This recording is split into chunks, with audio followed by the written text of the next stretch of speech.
तो अभी तक आपने मेरे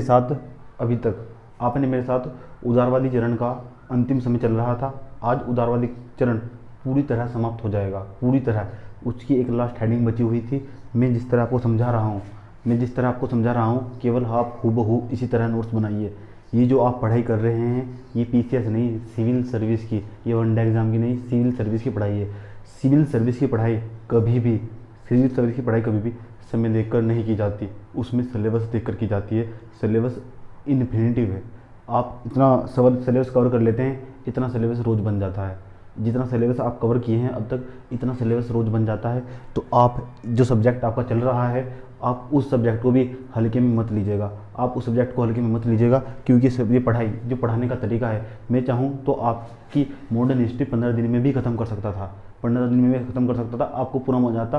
आप केवल फैक्ट रख लेते, घटनाओं की याद कर लेते। लेकिन जब तक, ऐसा मानना है मेरा कि जब तक हिस्ट्री एक ऐसा सब्जेक्ट है उससे हम बहुत कुछ सीख सकते हैं।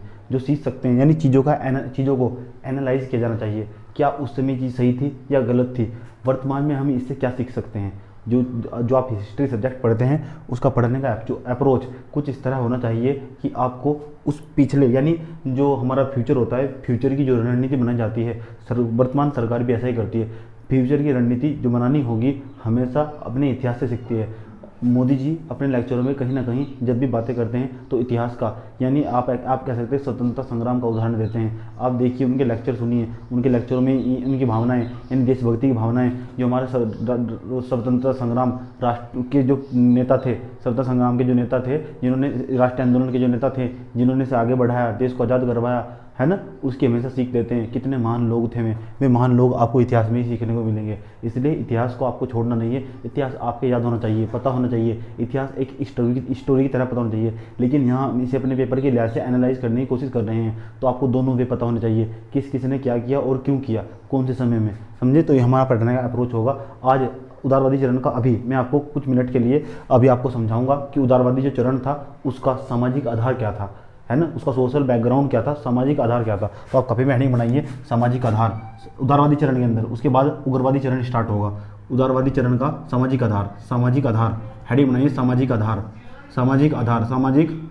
जैसे सामाजिक आधार हेडिंग बनाओगे आप, सामाजिक आधार के अंदर आपको पता होना चाहिए। तो किसकी बात कर रहे थे बच्चों, सामाजिक आधार की। जो उदारवादी चरण था, उदारवादी चरण का सामाजिक आधार क्या था, आज आपके संग ये जानने की कोशिश करते हैं। आपको पता होना चाहिए कि इसके साथ सामाजिक आधार, सोशल बैकग्राउंड क्या था, उदारवादी चरण के साथ कौन कौन लोग जुड़े हुए थे, ऐसा क्या कारण था कि अपने लक्ष्य को प्राप्त नहीं कर पाया, इसका जो लक्ष्य था वो क्या था, औपनिवेशिक सत्ता में भागीदारी क्या वो पूरा हुआ कि नहीं हुआ, ये जानते हैं आज। इसका सामाजिक आधार क्या था। फर्स्ट पॉइंट आपको पता होना चाहिए इसकी वर्गीय संरचना।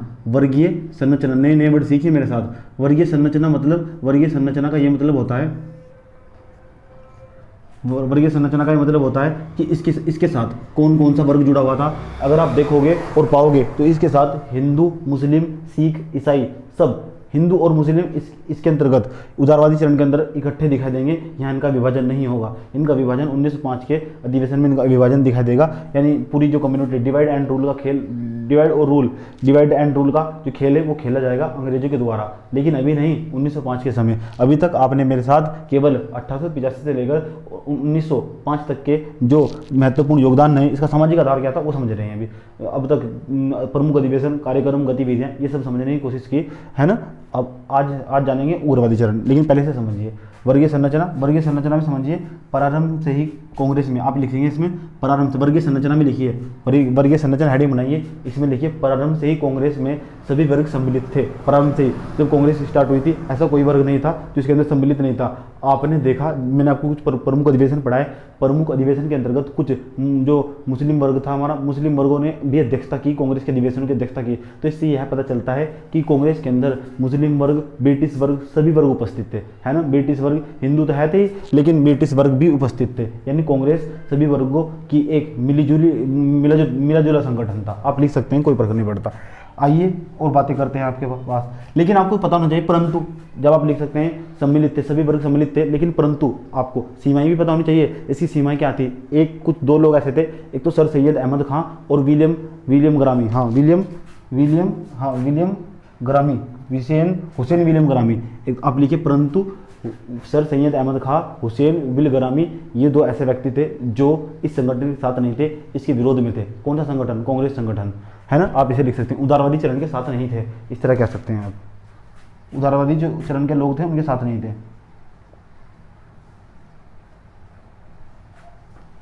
और महिलाओं की स्थिति कैसी थी दूसरे नंबर पर आपको बताना है। तो महिलाओं की स्थिति आप देखोगे, एक ही महिला का नाम दिखाई देगा, कादम्बिनी गांगुली, है ना। पहले स्नातक महिला थी भी, सत्येंद्र नाथ टैगोर पहले पुरुष थे जो हमारे स्नातक हुए, ग्रेजुएट हुए। सबसे पहले ग्रेजुएशन इन्होंने की, भारत के अंदर सबसे पहले जो ग्रेजुएशन की किसने की थी? कादम्बिनी गांगुली ने।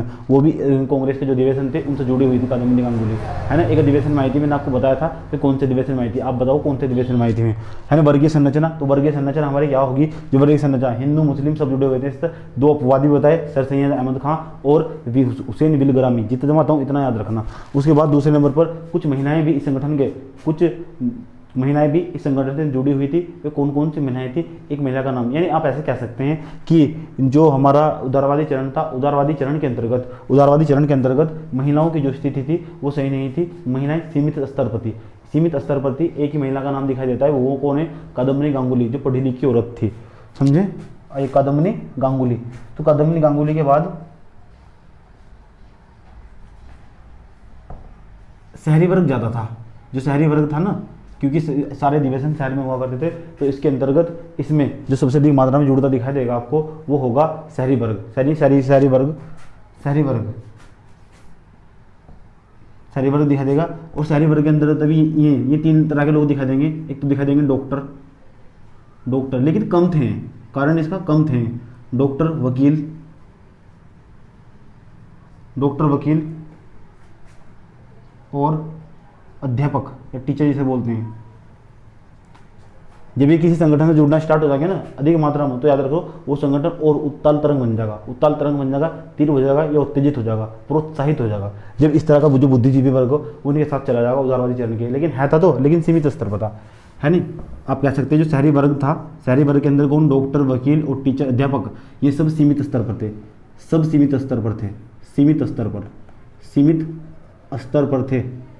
स्तर पर थे। जितने भी वर्ग थे आपको दिखाई देंगे, सभी वर्ग सीमित स्तर पर थे। चलिए और कहानी को आगे बढ़ाएं। क्या नहीं था सामाजिक आधार के अंदर? कितने पॉइंट हुए? 3 पॉइंट। चौथे नंबर का पॉइंट लिखिए आप। चौथे नंबर आप देखिए, एक था कर्षक और था मजदूर और ग्रामीण। ये नहीं थे क्योंकि अधिवेशन ही शहर में हुए थे।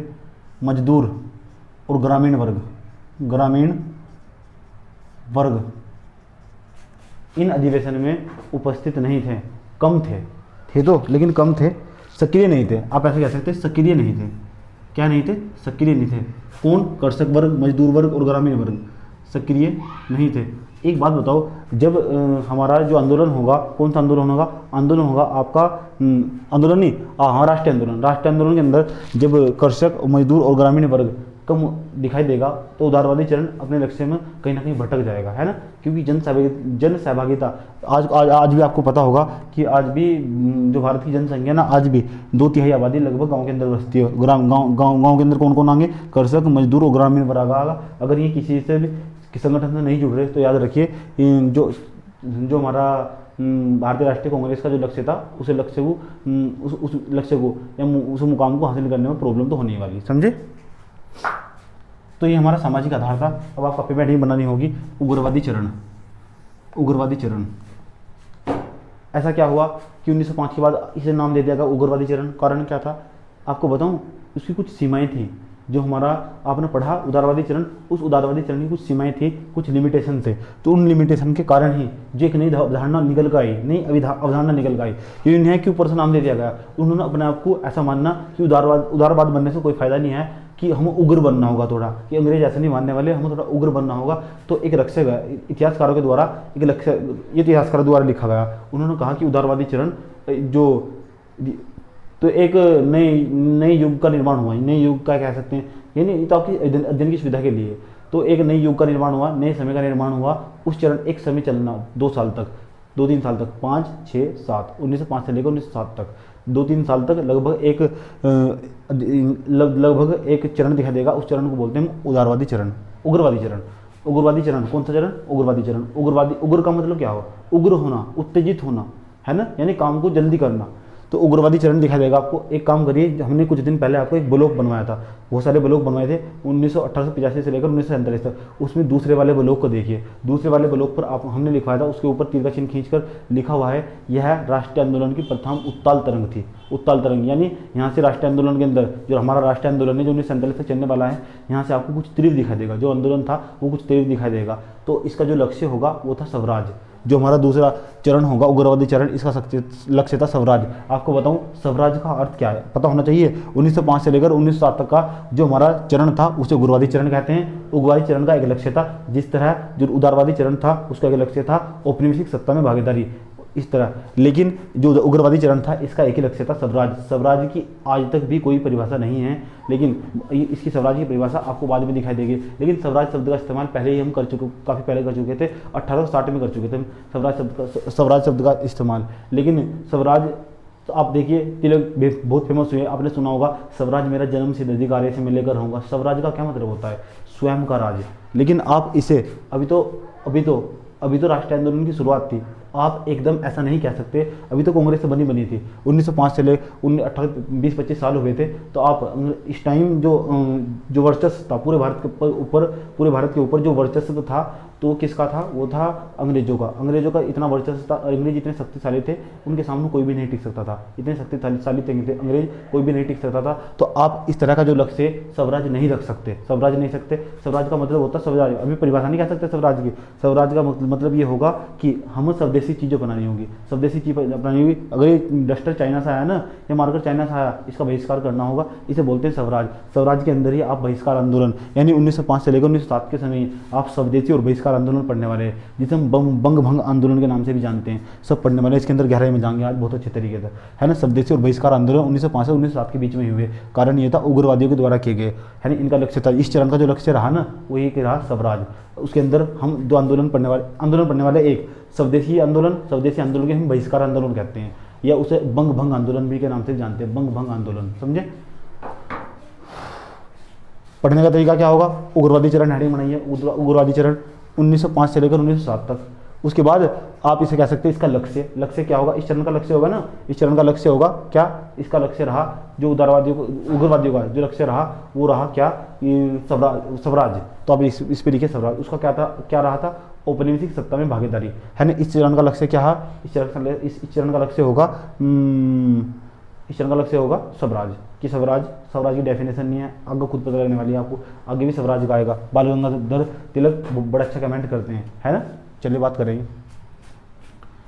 पता होना चाहिए उग्रवादी चरण का उदय क्यों हुआ, इसका कारण क्या है। जो उग्रवादी चरण है इसका उदय क्यों हुआ, ऐसा क्या हुआ कि लोग एग्रेसिव हो गए। ये पढ़ने वाले आप मेरे साथ, ये पढ़ने वाले कि राष्ट्रीय जो उग्रवादी चरण था 1905 से लेकर 1907 का जो समय था, उस समय लोग इतने एग्रेसिव क्यों हो गए, इतने उत्तेजित क्यों हो गए। ऐसा क्या हुआ कि लोगों ने जो आंदोलन करने स्टार्ट कर दिए थोड़े उग्र हो गए, है ना। ऐसा क्या हुआ, कारण जानने के इसका उग्रवादी चरण का। तो पहला पॉइंट हम पढ़ने का अप्रोच होगा हमारा। मैंने बताया मैं बहुत सी चीज़ों को जो लगातार देख रहा होगा उसे कभी कोई प्रॉब्लम नहीं होने वाली, है। जो वीडियो को लगातार देख रहा होगा उसे कोई प्रॉब्लम नहीं होने वाली। तो हमने आपको बताया, हम जानेंगे अभी, आप मेरे साथ ये जानेंगे कि उग्रवादी चरण का उदय का क्या कारण था। दूसरे नंबर पर यह जानने की कोशिश करेंगे जो उदारवादी से वैचारिक अंतर क्या था, उदारवादियों के अंदर और उग्रवादियों के अंदर क्या अंतर था ये जानने, या उग्र राष्ट्रवाद का वैचारिक आधार भी कह सकते हैं। इसका वैचारिक आधार क्या था, कि क्या अंतर था, क्या डिफरेंस था इसमें और उसमें, उदारवादी चरण में और उग्रवादी चरण में क्या डिफरेंस था। इसके अंतर्गत हमने ये पढ़ने वाले, अभी बताया था हमने आपको, स्वदेशी एवं बहिष्कार आंदोलन पढ़ने वाले, जिसे बंग भंग आंदोलन के नाम से भी जानते हैं। उसके बाद हम इसका क्या करने वाले, मूल्यांकन करने वाले कि इसका मूल्यांकन क्या होगा, कि ये उग्रवादी चरण होगा। उसके बाद हम पेपर में आए हुए उदारवादी और उग्रवादी दोनों चरणों को मिलाकर पेपर में आए हुए मेंस के प्रश्नों की चर्चाएं करेंगे, है ना। प्रश्नों की चर्चाएं करेंगे। यहाँ तक पढ़ने के पश्चात यहीं से पेपर में सवाल आते हैं। पेपर में आया था 2019 में 2 सवाल आए थे हिस्ट्री से, मॉडर्न हिस्ट्री से 2 सवाल आए थे यूपी सिविल सर्विस के मेंस के पेपर में। प्री के पेपर की भी तैयारी करेंगे साथ साथ। तो प्री तो आसान होता है, आप टिक लगाएंगे पर्सन। प्री की सबसे खूबसूरत बात ये होती है, जो प्री का पेपर होगा उसमें पर्सन का उत्तर आपकी आंखों के सामने होता है। अगर आप थोड़ा पढ़े हुए हैं आप पहुंच जाएंगे पर्सन के उत्तर तक, लगातार पहुंच जाएंगे अगर पढ़े हुए। पर्सन का उत्तर आपके सामने होता है, सबसे खूबसूरती यही सबसे ज़्यादा खूबसूरती है इसकी, समझे।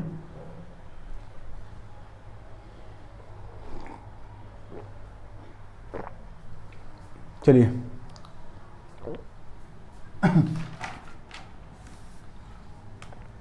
उसके बाद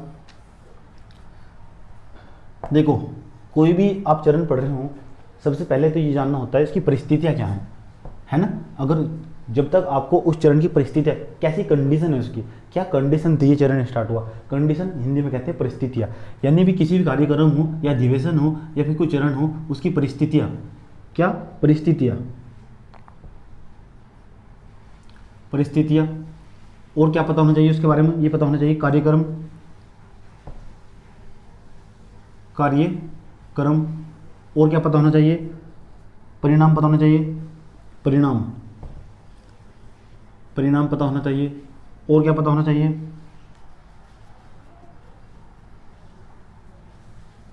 सामाजिक आधार, सामाजिक आधार।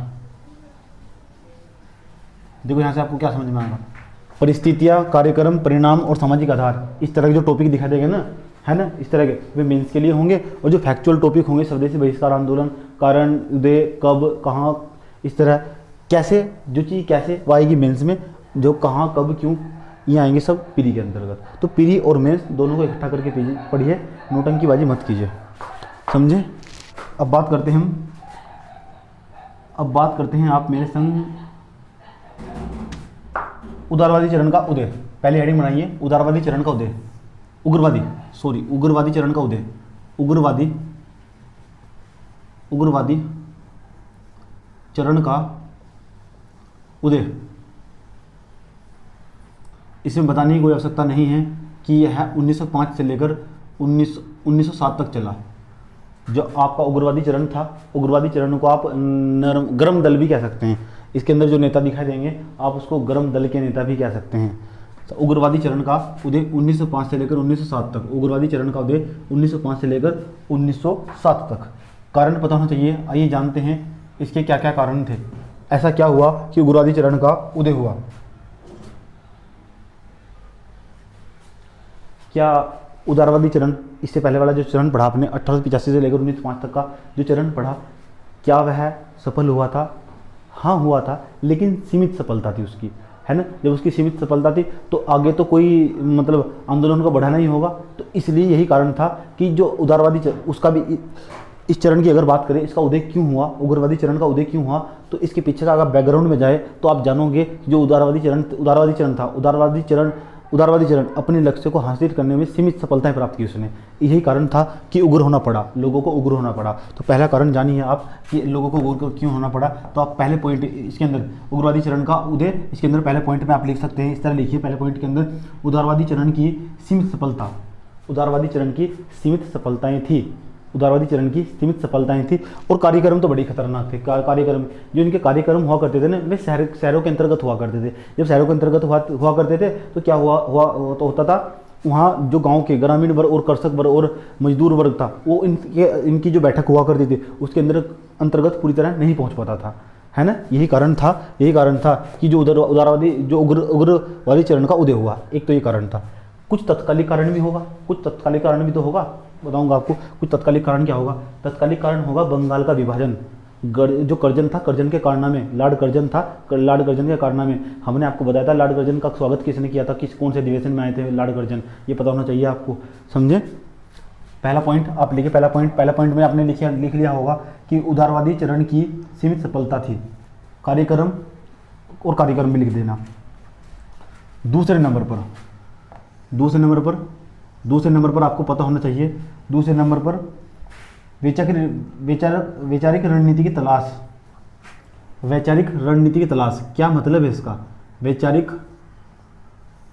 रणनीति की तलाश, रणनीति की तलाश, वैचारिक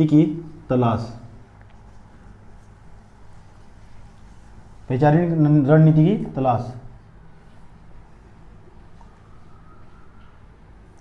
एक व्यक्ति थे, उनका नाम था अरविंद घोष। अरविंद घोष। इन्होंने एक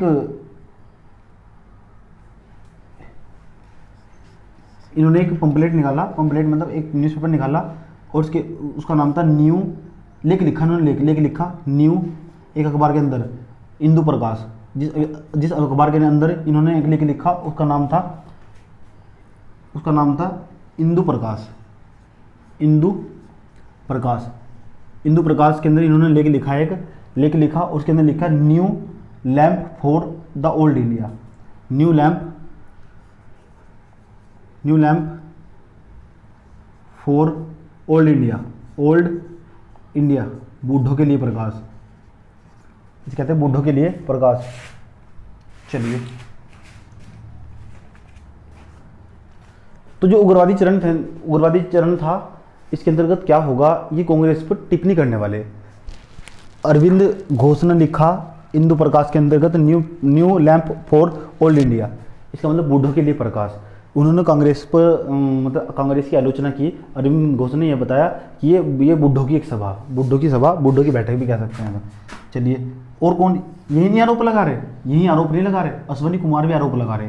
अश्वनी कुमार, लाला लाजपत राय भी, बाल गंगाधर तिलक भी इन पर आरोप लगा रहे हैं। चलिए, क्या कहते हैं, और अश्वनी कुमार क्या कहते हैं, ये कहते हैं 3 दिनों का तमाशा। इन्होंने, अश्वनी कुमार आप लिख सकते हैं वैचारिक रणनीति के अंतर्गत 3 दिनों का तमाशा। जो हमारे अश्वनी कुमार साहब थे, उनका मानना था जो कांग्रेस है ना, कांग्रेस वो 3 दिनों का एक तमाशा है, इसीलिए से बंद करो, उग्रवादी चरण स्टार्ट कर दियो। तो कांग्रेस को बताया ये अधिवेशन हो रहे हैं ना, ये अधिवेशन समझे। उन्होंने कहा कि जो कांग्रेस है वो 3 दिनों का तमाशा है। और क्या कहा इन्होंने, और कहा तिलक ने कि आप बुलबुलों के साथ खेल रहे हैं, बुलबुलों के साथ खेल रहे हैं। बुलबुलों के, अब देखा होगा जो बबल्स होगा ना, ऐसा जो वो खिलता होगा वो दिखाई देगा, टच करोगे तो फूट जाएगा, इस तरह तुलना करी इन्होंने। ऐसा किसने कहा, अश्विनी कुमार ने, आप बुलबुलों के साथ खेल रहे हैं। लाला लाजपत राय ने भी इस तरह की कमेंट करी, टिप्पणी करी। लाला लाजपत राय ने भी, लाला लाजपत राय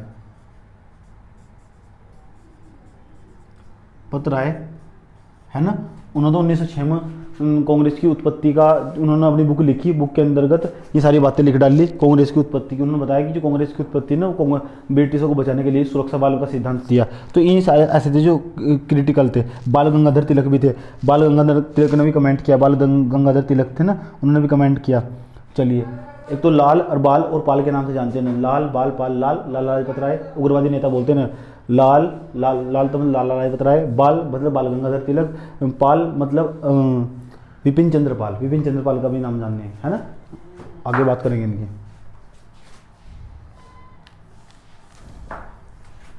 और क्या था तीसरे नंबर पर था सांस्कृतिक राष्ट्रवाद।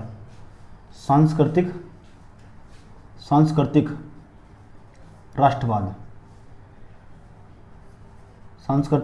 राष्ट्रवाद, उग्रवादी चरण का जो उदय हुआ तीसरे नंबर पर सांस्कृतिक राष्ट्रवाद का मतलब भी समझो। सांस्कृतिक राष्ट्रवाद क्या था, ऐसा मानना था जो उदारवादी लोग थे उनका, उदारवादी लोगों का जो 1885 से लेकर 1905 तक सक्रिय रहे, उनका यही मानना था कि जो पाश्चात्य शिक्षा यानी पश्चिमी देशों से ली गई शिक्षा ना, इसका बहुत महत्वपूर्ण योगदान होगा, भारत का विकास करेगी, ये अंग्रेज ही करेंगे इसका विकास, ऐसा मानते थे जो उदारवादी लोग थे। लेकिन जो हमारे इसी समय जो समय चल रहा था, देखो स्वामी विवेकानंद ने बाहर विदेश में जाकर लेक्चर दिया था, उनका फेमस हुआ, यानी भारतीय संस्कृति बाहर फेमस हो रही थी। उग्रवादी लोगों का ये मानना था, उग्रवादी ये कि जो सांस्कृतिक राष्ट्रवाद कि हम ना सिर्फ भारतीय जो संस्कृति उसे बढ़ावा दिया जाना चाहिए, जो हम कोई पाश्चात्य शिक्षा से कोई मतलब नहीं है, आपके लिए जो शिक्षा होगी आपके लिए होगी, हमें कोई मतलब नहीं है। उग्रवादी लोगों का ये मानना था, यानी आप ऐसा कह सकते हो उदारवादी जो चरण था ना, उदारवादी लोग थे, वे सपोर्ट करते थे ब्रिटिशों को कि अगर ये पाश्चात्य शिक्षा भारत में लाई जाए, जो पाश्चात्य शिक्षा भारत में लाई जाए तो धीरे धीरे एक दिन ऐसा होगा ये भारत का विकास करेगी, ऐसा उदारवादी लोगों का मानना था, है ना, कि जो पाश्चात्य शिक्षा वो भारत का विकास करेगी, ऐसा करेगी। उसके बाद क्या होगा, लेकिन जो उग्रवादी लोग थे उनका मानना था कि सांस्कृतिक राष्ट्रवाद का मतलब ये होता कि जो भारत के लोग हैं ना, केवल भारतीय लोग केवल भारतीय वस्तु अपनानी होगी, भारतीय वस्तु की देखरेख करनी होगी, जो भारत का कल्चर होगा उसे नहीं बदलना, उसे बोलते हैं सांस्कृतिक राष्ट्रवाद। उसके बाद तत्कालिक कारण था जो तत्कालिक कारण 1 2 3, चौथे नंबर पर जो कारण था 1 2 3, 1 2 3 सांस्कृतिक राष्ट्रवाद। अब कर्जन के कारनामे नंबर 4, कर्जन के कारनामे। ये लॉर्ड कर्जन था ना, ये बहुत बुरा व्यक्ति था, इसने तो पूरा इतिहास ही बदल दिया। आप कर्जन के बारे में पढ़ने वाले इतना इसके अंदर तक ना तो इसके बारे में पढ़ा, ना इसके बारे में, ना इसके बारे में, इनके बारे में मैंने वैसे बताया, कर्जन का एक पूरा ही अलग इतिहास पढ़ने वाले अब, समझे। तो कर्जन के कारनामे नंबर 5, इसे आप तत्कालिक कारण कह सकते हैं। तात्कालिक कारण, उग्रवादी चरण का जो उदय हुआ, अगर आपसे सीधा प्रश्न पूछा जाए उसका तात्कालिक कारण बताओ तो ये होगा कर्जन के कारनामे। ये पूछा निम्नलिखित में से कौन सा उग्रवादी चरण के उदय का कारण नहीं हो सकता, तो आपके सामने रखे वैचारिक रणनीति भी होगी, सांस्कृतिक राष्ट्रवाद भी होगा। पहले नंबर पर जो मैंने आपको बताया कि जो उदारवादी लोग थे उनकी सफलता सीमित थी। पाँचवें नंबर पर तत्कालिक कारण यही होगा, कर्जन के कारनामे। एक और होगा अंतर्राष्ट्रीय घटनाएं, नंबर 5 में नंबर पर हुई अंतर्राष्ट्रीय घटनाएं। अभी तक नंबर 5 4 मान लो, 4 नंबर 5 अंतर्राष्ट्रीय घटनाएं घटी कुछ। ऐसे थोड़ा ही उग्रवादी चरण, ऐसे लोग थोड़ा ही लोग एकदम उत्तेजित हो गए कि जाओ फिर अंग्रेजों को बाहर निकालो, देश से भगा दो यहाँ से, ऐसा थोड़ा ही था। ऐसा नहीं हुआ करता था कि कुछ ऐसी घटनाएं चारों तरफ तो यार एक ये तीन घटनाएं, सांस्कृतिक राष्ट्रवाद, वैचारिक रणनीति और हमारा जो उदारवादी लोग थे उनकी सफलताएं सीमित थी। तो ये कहीं ना कहीं दिमाग के अंदर ये एक प्रकार के विचार इकट्ठे होते चले जा रहे थे। ये जो विचार थे दिमाग में सब लोगों के साथ हो रहा था एक साथ, पहला, दूसरा और तीसरा, यानी वैचारिक रणनीति, सांस्कृतिक राष्ट्रवाद और जो उदारवादी की सफलता थी ना, ये सीमित स्तर पर थी। ये कहीं ना कहीं लोगों के दिमाग में एक साथ पनप रही थी। जब ये ऐसी घटनाएं लोगों के साथ दिमाग में एक साथ पनपती है तो समस्या खड़ी होने वाली है। तो फिर तो कुछ ना कुछ होना था। ये एक बम की तरह फटनी थी, तो इस चरण का उदय हुआ, बम फटने थे, उस चरण का उदय हुआ। कौन से चरण का? उग्रवादी चरण का। लोग बहुत ज़्यादा एग्रेसिव हो गए। उसके बाद क्या? पाँचवें नंबर पर बताना चाहिए आपको अंतर्राष्ट्रीय घटनाएं। कुछ अंतर्राष्ट्रीय घटनाएं भी हुई। अंतर्राष्ट्रीय घटनाएं चर्चाएं करेंगे। अंतर्राष्ट्रीय घटनाएं कौन कौन सी हुई? अंतर्राष्ट्रीय घटनाएं, कुछ अंतर्राष्ट्रीय घटनाएं हुई। कौन कौन सी? देखो पहले नंबर पर क्या घटना हुई?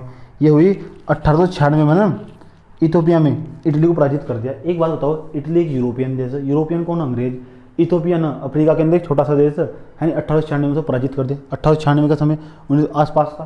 तो ये जब 1896 में पराजित किया तो इस समय उसका खौफ कहीं ना कहीं बना हुआ था। जो भारतीय लोग थे जागरूक हो गए, कहने लगे एक छोटा सा देश इतने बड़े देश को पराजित कर सके, यूरोपियन कंट्री के अंदर जाकर पराजित कर सके, हरा सके युद्ध में, तो फिर हम क्यों नहीं हरा सकते, है ना। जब वो जाकर युद्ध में किस हरा सकता, युद्ध के अंदर हरा सकता, इटली को हरा सकता है। इथोपिया छोटा सा देश है ना, कुछ नहीं है, नक्शे पर भी नहीं दिखा देता इथोपिया, इतना छोटा देश है, वो इटली को हरा दिया, तो फिर हम क्यों नहीं हरा सकते। तो भारत के लोग जागरूक हुए, है ना। तो जो भारतीय लोग जागरूक होंगे तो वे उग्र होंगे तो एक चरण की स्टार्ट होगा। कौन सा चरण? उग्रवादी चरण। यही समझाना मुझे आपको।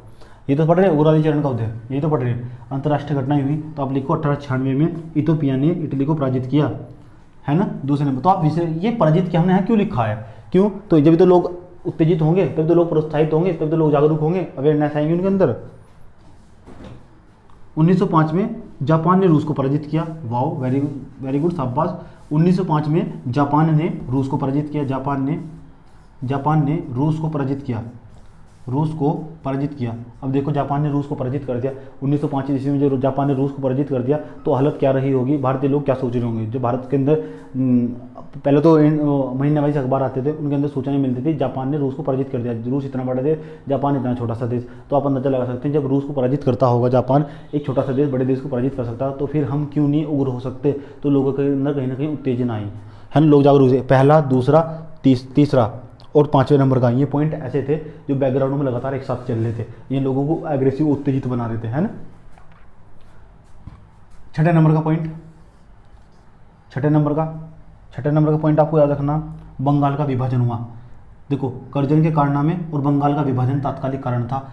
उग्रवादी चरण का उदय हुआ, है ना। यही कारण था, उग्रवादी चरण का उदय हुआ। लोगों ने यहाँ बहिष्कार करना स्टार्ट कर दिया कि स्वदेशी अपनाओ और विदेशियों को भगाओ। इस तरह के नारे दिए गए, इस तरह के नारे लगाए गए। क्यों? बंगाल का विभाजन कर दिया गया। पढ़ाऊंगा आपको, बंगाल का विभाजन सब पढ़ाया जाएगा। जैसे कहूँ ऐसा लिखो, बंगाल का विभाजन।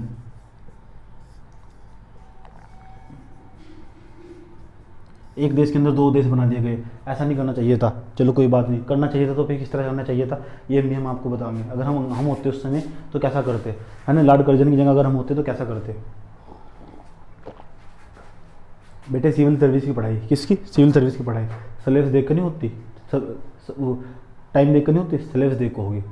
कितना कोर्स बचा हुआ आपका, कितना कोर्स पूरा करना, एनालाइज करके होगी, विश्लेषण करके होगी। सही सब्जेक्ट जिस सब्जेक्ट में जितना समय लगाना, याद रखना वो इतनी मजबूती पैदा कर देगा आपके अंदर, इतनी ही मजबूती पैदा कर देगा तो ज़िंदगी के लिए। सबसे बड़ा सेक्शन है हिस्ट्री का, सब जो हिस्ट्री का सेक्शन होगा सबसे बड़ा होगा। देखो मैं लगातार धीरे धीरे कैसे पढ़ा रहा हूँ, पीडी और मेंस को ध्यान में रखकर पढ़ा रहा हूँ ताकि आपको कोई प्रॉब्लम ना हो, कुछ नहीं छोड़ रहा हूँ, आप नोट्स बनाते रहना।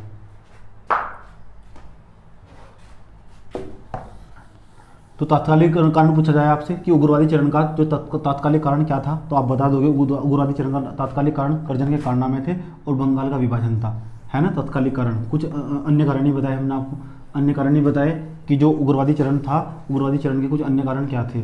अब काफ़ी में आप हेडिंग बनाएंगे, इसमें से एक हेडिंग जरूर बनानी चाहिए, कर्जन के कारनामे देखने होंगे कि कर्जन के कारनामे क्या थे। हेडिंग बनाइए सब बच्चे, कर्जन के कारनामे, उसे पढ़ना बहुत ज़्यादा जरूरी है। बंगाल का विभाजन ही पढ़ेंगे, जब कर्जन के द्वारा तो बंगाल का विभाजन किया गया, तो कर्जन का बंगाल का विभाजन और कर्जन के कारनामे एक साथ पढ़ने वाले हैं आपके साथ। तो हेडिंग बनाइए कर्जन के कारनामे। लॉर्ड कर्जन, इसका पूरा नाम था लॉर्ड कर्जन, लॉर्ड कर्जन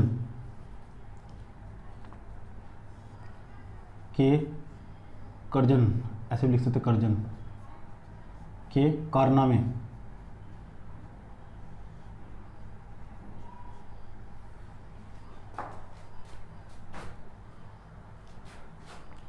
पहली बात, इसके बारे में एक ही बात फेमस, ये एक ऐसा व्यक्ति था, कर्जन एक ऐसा व्यक्ति था जिसे पूरब की सबसे ज़्यादा नॉलेज थी, है ना, पूरब की सबसे ज़्यादा नॉलेज थी। ये गुजरती यहाँ से ग्रीनविच रेखा, ग्रीनविच रेखा के इधर में जितने भी देश आते हैं उन्हें कहते हैं पूरब के देश, है ना। एशिया पूरा का पूरा पूरब के अंतर्गत आएगा, पूरा अफ्रीका, तो एशिया जो पूरा का पूरा जो पूरब के देश है ना, यहाँ की दुनिया संसाधनों तो भरी हुई है ना, यहाँ किसी चीज़ की कोई कमी नहीं है, यहाँ किसी चीज़ की कोई कमी नहीं है। तो इस बात की नॉलेज थी लॉर्ड कर्जन को। आप लॉर्ड कर्जन के बारे में एक अच्छी बात कह सकते हैं, अच्छी बात कुछ नहीं कहना इसके बारे में, एक बात कह सकते हैं कि ये इतना बड़ा जानकार था, इसे सब पता कौन से देश में क्या हो रहा था। ऐसा लगता था मानो एक बहुत बड़ा जियोलॉजिस्ट हो, यानी पूरी भारत की जानकारी रखता हो, उसे बोलते हैं पूरी जियोग्राफी पढ़ रखी हो, अच्छी जानकारी रही होगी, जब तो पता था इसके अंदर भारत के अंदर क्या क्या होने वाला है ना। तो आप लिख सकते हैं लॉर्ड कर्जन के बारे में पहला पॉइंट, लॉर्ड कर्जन के कारनामे, यह है फर्स्ट पॉइंट इसके अंदर, यह है पूरब के बारे में जानने वाला सबसे योग्य व्यक्ति था। यह है पूरब के बारे में जानने वाला, पूरब के जानने वाला समझ गए, भारत पूरब के अंदर तो पड़ता होगा, भारत पूर्वी देश है। यह पूरब के बारे में जानने वाला, पूरब के बारे में जानने वाला सबसे योग्य व्यक्ति था, लिखिए आप इसके अंतर्गत सबसे योग्य व्यक्ति था।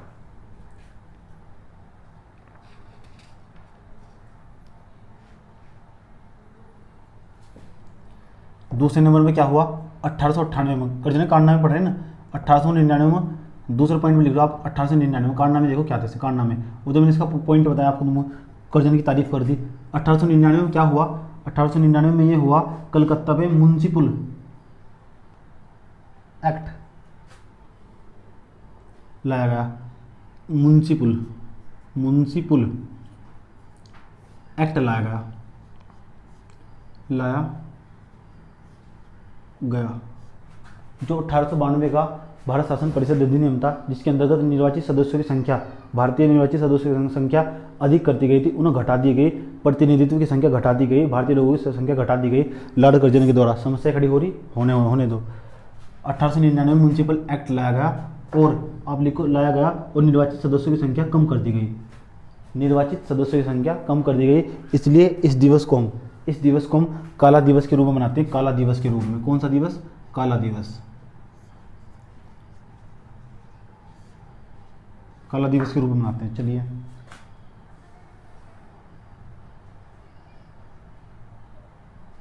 तीसरे नंबर पर क्या हुआ, यहाँ पढ़ रहा बंगाल में सूखा, ये दे रहे लोग वहाँ पार्टी, अंग्रेजी लोग पार्टी दे रहे थे, बंगाल में पढ़ रहा था अधिक मात्रा में सूखा पड़ रहा था। ये सूखा पड़ना होगा, किसान मजदूर वर्ग सब भूखे मर रहे थे।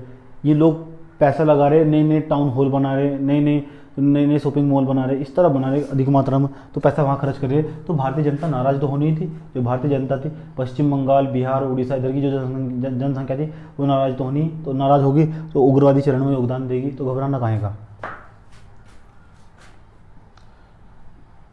आप लिखो जनवरी 1903 में एडवर्ड सेवन का दरबार आयोजित हुआ। जनवरी 1903 में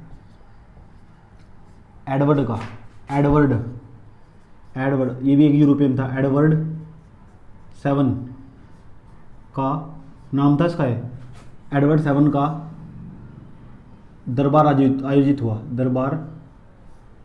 हुआ। पता कितने पैसे खर्च हुआ उसमें? 20 लाख रुपए। अब तो अंदाजा लगाओ 1930 लाख में 20 लाख की क्या वैल्यू होगी? 20 लाख रुपए, 20 लाख खर्च कर दिए। यहाँ लोग भूखे मरे, उन्होंने 20 लाख खर्च कर दिए।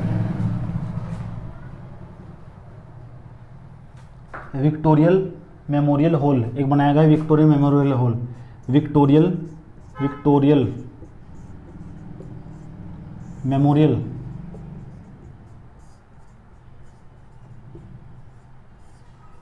हॉल बनाया गया है, एक विक्टोरियल मेमोरियल हॉल बनाया गया है, एक विक्टोरियल मेमोरियल हॉल बनाया गया। जैसे विक्टोरियल मेमोरियल हॉल बनाया गया तो उसमें 1 करोड़ रुपए, 1 करोड़ रुपए कितने? 1 करोड़ रुपए खर्च हुए। पता कब खर्च है? जब बंगाल में अकाल पड़ा हुआ था। ब्राइट में लिखो, जब बंगाल में अकाल पड़ा हुआ था। विक्टोरियल मेमोरियल हॉल बनाया गया।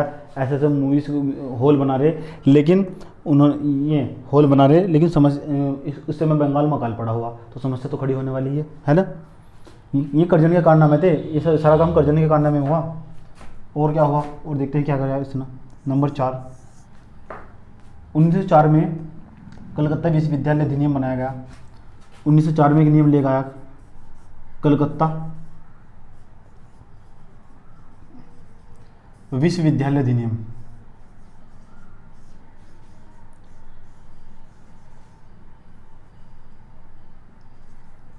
विश्वविद्यालय अधिनियम लाया गया। तो इस अधिनियम के अंतर्गत क्या कहा गया कि सरकारी जो यूनिवर्सिटी थी, जैसे आपके पास कोई प्राइवेट यूनिवर्सिटी हो या कॉलेज हो, इन सब पर सरकार का नियंत्रण होगा, सरकार का नियंत्रण होगा। अब सरकार का नियंत्रण कर दिया जाएगा तो सरकार जो चाहेगी वो होगा, है ना। जो स्नातक कॉलेज हुआ करते थे, ग्रेजुएट के जो कॉलेज हुआ करते थे, उनके अंदर फीस बढ़ा दी गई। समस्या यही तो खड़ी थी। लेकिन एक अच्छा काम भी है इसने, जो प्राइमरी जो सेक्टर था ना, प्राइमरी सेक्टर था, उसका क्या किया, उस पर ध्यान दिया। प्राइमरी एजुकेशन हुआ करती थी, उस पर ध्यान दिया, कहा इस पर ध्यान दो, इसे आगे बढ़ाओ। युवाओं पर ध्यान नहीं दिया गया कभी में। ऐसा ना हो जाए कि उत्तेजित हो जाओ और पढ़ लिख कर जागरूक हो जाओ। उनके जो अधिकार थे उनका हनन हुआ कहीं ना कहीं। राष्ट्रीय आंदोलन को छिन-भिन करने का काम किया गया। एक लाइन में समझ लो, अंग्रेजों का एक ही काम था, है ना। लॉर्ड कर्जन हो, चाहे डफरिन हो, चाहे आपका कोई भी गवर्नर हो, है ना, इनका एक ही काम था कि जो राष्ट्रीय आंदोलन है इसे छिन-भिन कर दिया जाए। इनका एक ही काम था, एक अल्टीमेट गोल। इसलिए ऐसे ऐसे घटनाएं होती सारी की सारी, ऐसे ऐसे काम किए जाते हैं, यही कर्जन के कारनामे थे। इन्हें बोलते हैं कर्जन।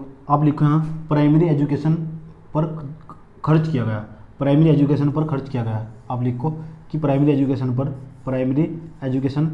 खर्च किया गया, एक्सपेंड किया गया। एक्सपेंड का मतलब खर्च किया गया। चलिए, प्राइमरी एजुकेशन पर क्या किया गया, एक्सपेंड किया गया, खर्च किया गया।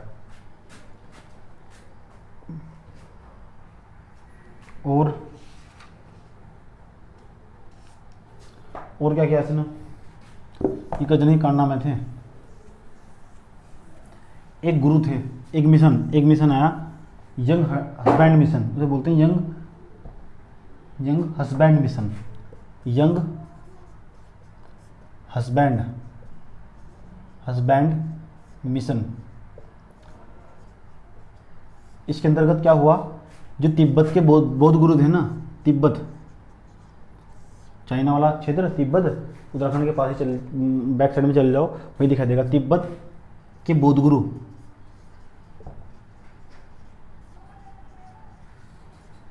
से संधि कर ली, लड़ाई नहीं करी, संधि कर ली।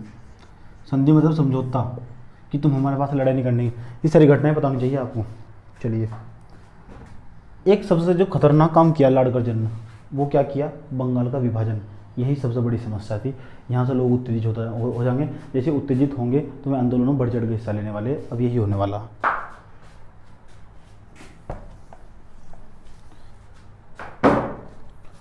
नेक्स्ट पॉइंट, 4 पॉइंट हो गए, 5वां पॉइंट ये सबसे महत्वपूर्ण होगा। 5वां पॉइंट इस पर स्टार लगा दे रहा हूँ, इम्पोर्टेंट पॉइंट। 5वां पॉइंट देखो, 5वां पॉइंट इसमें हेडिंग बनाओ बंगाल का विभाजन। बंगाल का विभाजन, आइए जानते हैं बंगाल का विभाजन कैसे हुआ। बंगाल का विभाजन, तो जो बंगाल था ना, बंगाल अगर आपसे पूछा गया कभी, ध्यान से सुनना, कि बंगाल का विभाजन किसके द्वारा किया गया, तो आपका आंसर होगा लॉर्ड कर्जन। जी बिल्कुल सही। लेकिन किसने किया, तो आंसर होना चाहिए फुल्लर ने। किसने? फुल्लर, फुल्लर, PFULLER, फुल्लर, ठीक। बंगाल का विभाजन किसके द्वारा किया गया? लॉर्ड कर्जन के द्वारा, समझे। तो ये तत्कालिक कारण था, उरादी चरण का उदय हुआ 1905 में, बंगाल का विभाजन कर दिया गया था। चलिए, बंगाल का विभाजन किस तरह किया गया, आइए जानते हैं। क्यों कर रहे थे बंगाल का विभाजन, कारण क्या था? बंगाल के विभाजन का कारण क्या था? बंगाल के विभाजन का कारण, तो अंग्रेजों से पूछा गया कि आप बंगाल का विभाजन क्यों कर रहे हो, लॉर्ड कर्जन ने पूछा। उसने कहा कि ये क्षेत्र इतना बड़ा हो रहा, यहाँ प्रशासनिक काम करने में बहुत ज़्यादा प्रॉब्लम होती है। जैसा आप देखोगे उत्तराखंड का भी 2 राजधानी बनने वाली थी, उत्तराखंड की 2 राजधानी बनने वाली, अब बन जाएंगी कोविड-19 के बाद। एक तो देहरादून तो है ही फिलहाल, एक होगी चमोली, है ना, गैरसैंण क्षेत्र, वहाँ होगी राजधानी। क्यों? ताकि वहाँ का विकास किया जा सके। लेकिन अंग्रेजों ने पूछा गया, अगर आपसे पूछा गया कि बंगाल के विभाजन का कारण क्या था, क्यों बंगाल का विभाजन करना पड़ा, तो इसका कारण था प्रशासकीय कारण, सरकार के लिहाज, सरकार मतलब ब्रिटिश सरकार के लिहाज, इसका कारण था, इसका जो कारण था प्रशासकीय कारण, कि प्रशासन अच्छी तरह काम नहीं कर पा रहा है ना। जब हम इसे विभाजित कर देंगे तो अलग अलग क्षेत्र के अंदर, है नहीं, जो प्रशासनिक कार्य करने में आसानी होगी। लेकिन आपको बताऊं, कहीं ना कहीं अगर इसका वास्तविक कारण पूछा जाए, मैंने बताया था पढ़ने के साथ साथ आपको विश्लेषण करना होगा। जब तक समस्या खड़ी, उन्होंने यहाँ फैक्ट लिखवा दिए, फटाफट 33 फीट मैं बोर्ड पर लिख सकता था, फैक्ट लिखवा देता था। लेकिन मैं चाहता हूँ कि एनालाइज करूँ, एक सब्जेक्ट को तो एनालाइज करूँ साथ साथ। बंगाल का विभाजन, हाँ, तो बंगाल का आपसे पूछा गया प्रश्न कि आप बताओ कि जो बंगाल का विभाजन था, बंगाल का विभाजन किसने किया? लॉर्ड कर्जन ने। लागू किसने किया बंगाल के विभाजन को? फुल्लर ने। चलिए, और अब पता चाहिए किसकी बात कर रहे थे हम, इसकी होगा दिमाग तैयार। हाँ, जो बंगाल है ना, जो बंगाल है वो कितने क्षेत्र, बंगाल हमारा कितना बड़ा था बंगाल, आइए जानते पहले बंगाल कितना बड़ा था।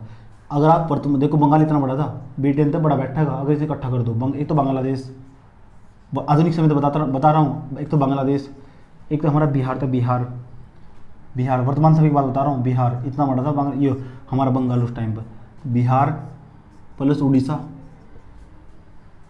में क्या हो, झारखंड,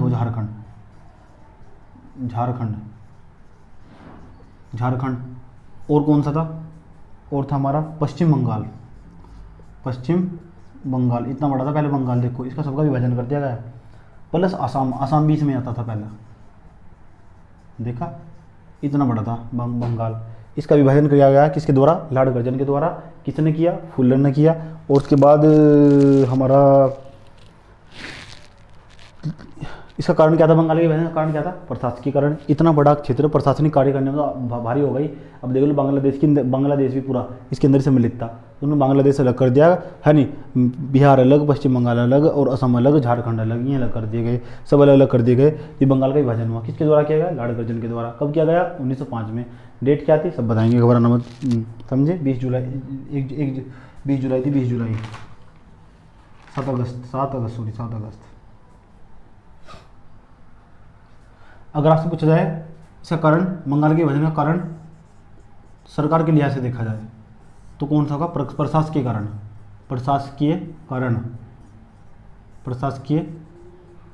कारण। उसके बाद इसका जो विभाजन होगा, अगर वास्तविक कारण पूछा जाएगा, जो बंगाल का विभाजन था ना, इसके विभाजन का वास्तविक कारण क्या था? तो वास्तविक कारण आप जानते हैं, है नहीं, इस तरह के विभाजन कर रहे, अंग्रेज ऐसे काम कर रहे, तो क्यों कर रहे? ताकि राष्ट्रीय आंदोलन को छीन भिन्न किया जा सके, ये बताना चाहिए, स्केट किया जा सके। स्केट का मतलब छीन भिन्न करना। वास्तविक कारण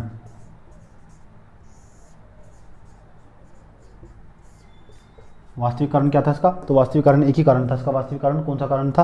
कि राष्ट्रीय आंदोलन को छिन्न भिन्न करना। आप लिख सकते हैं राष्ट्रीय आंदोलन को छिन्न भिन्न करना।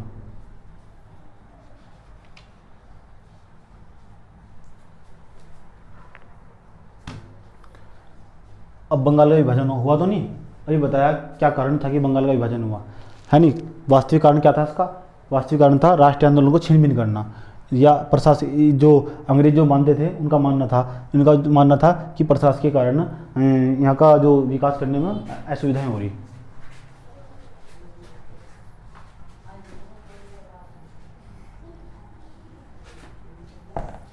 और जानते हैं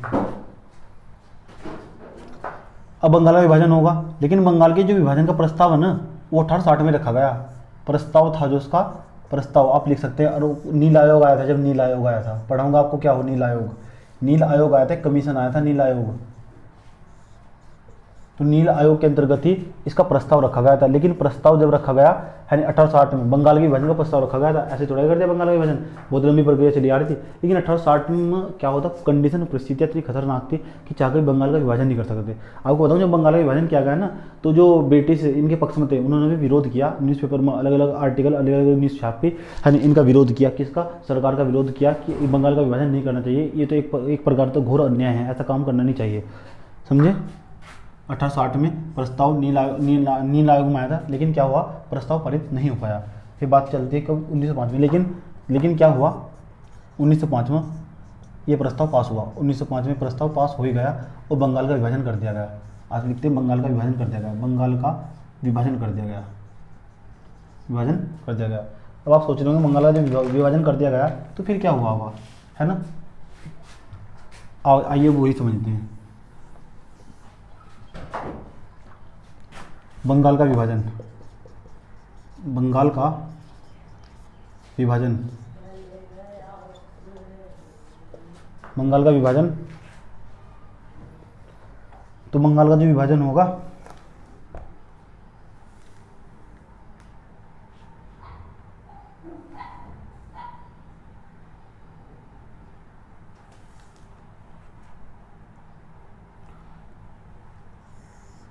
तो दो भागों में बांटते गया, बंगाल को दो भागों में बांटते गए।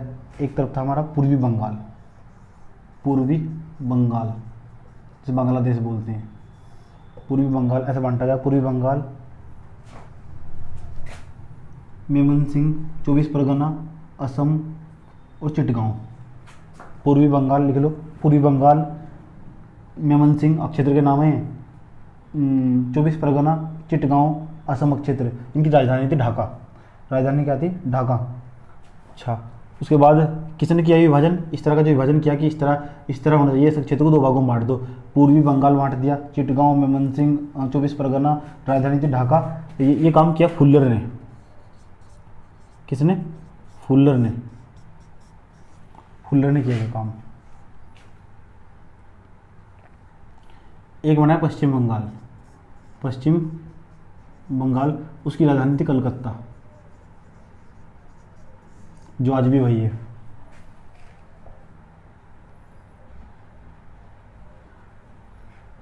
समझे? तो इस तरह हमारा बंगाल का विभाजन हुआ, है ना। तो ज़्यादा वीडियो लंबा करने से कोई प्रॉब्लम नहीं होगी, प्रॉब्लम मुझे ही होगी, तुम्हें तो नहीं प्रॉब्लम होगी। इसलिए मैं आज की क्लास को यहीं रोकता हूँ, है ना। वीडियो अपलोड होने में ज़्यादा प्रॉब्लम होती है, जितना लॉन्ग हो जाएगा, इसलिए मैं आज की क्लास को यहीं रखता हूँ। कल से हम यहाँ से चर्चा आगे बढ़ाएंगे। तो मेरा आपसे रिक्वेस्ट है, कृपया करके बार बार रिवीजन कीजिए। रिवीजन महत्वपूर्ण होगा। सिलेबस मेरे द्वारा काफ़ी पूरा कराया गया है और लगातार आगे की भी क्लास जारी रहेगी, समझे।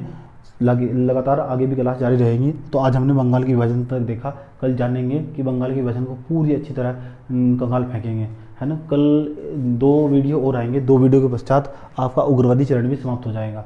वीडियो जितना ज़्यादा लॉन्ग करने से कोई फ़ायदा नहीं है ना। देख भी नहीं पाएंगे, आपका नेट भी ज़्यादा ही यूज़ हो जाएगा, आपको अन्य काम भी करने होते होंगे, है ना। बंगाल का विभाजन कर देगा, तो पूर्वी बंगाल, एक पश्चिम बंगाल। किसने किया? फुल्लर ने किया। आज के एपिसोड में इतना ही रखते हैं। कल मुलाकात होगी बंगाल के विभाजन के साथ, कुछ और तथ्य और फैक्ट उपस्थित होंगे आपके समक्ष। तब तक पढ़ते रहिए। धन्यवाद।